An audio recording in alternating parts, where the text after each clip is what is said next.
5 things we learned about Hillary Clinton from the New York Magazine profile. Chat with us in Facebook Messenger. Find out WHAT and APOS happening in the world as it unfolds.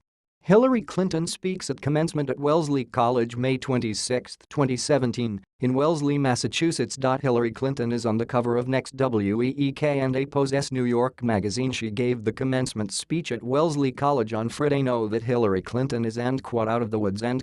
The former Democratic presidential nominee has become more vocal about her experiences during the 2016 election. Earlier this month, Clinton shared her thoughts on Russian interference in the election, media treatment and sexism in an interview with CNN and APOS' Christiana Manpert of Women for Women INTERNATIONAL event in New York.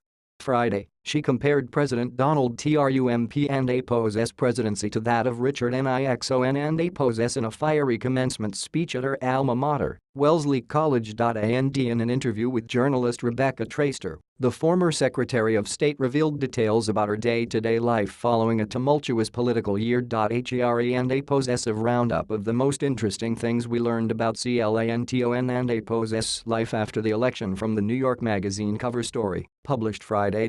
Next WEEK and APOS cover, Hillary Clinton, profiled by @Traister, photographed by @Lindsay Addario. https://t.co/7cxhdmrizw pic.twitter.com/AOGR4P0XM9MAGPR @NYMAGPR, May 26, 2017. 1.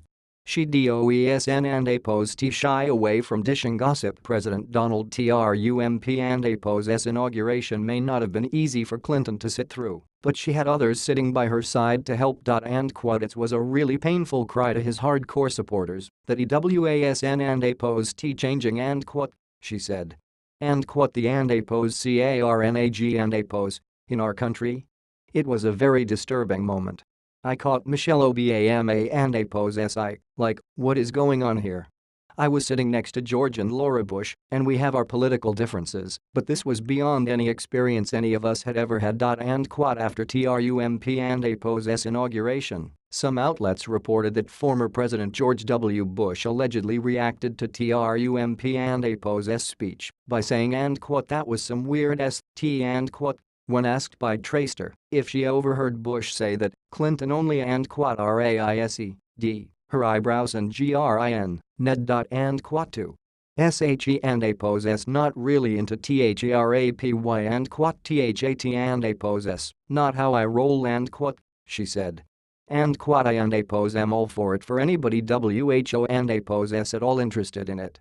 IT and APOS just not how I deal with stuff. However, she said she and former President Bill Clinton had some marital counseling in the late APOS 90s around our very difficult time. Traister describes following Clinton at an event in mid-April, during which Clinton was fretting about EVERYONE and APOS' wardrobe. She said SHE and APOS just moved her winter clothes out of her closets, but was still struggling with layering. 4.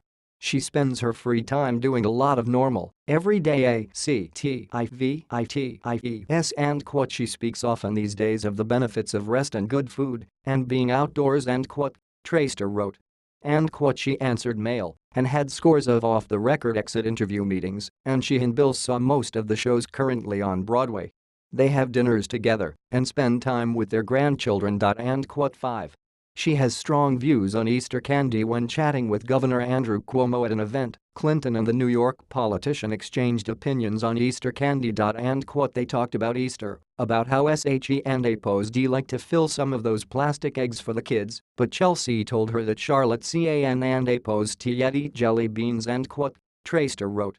Cuomo suggested doing APOS those marshmallow things instead. APOS. It was all very ordinary and small talk. Why until you remember that Donald Trump is president and Hillary Clinton is discussing the merits of Peeps versus jelly beans.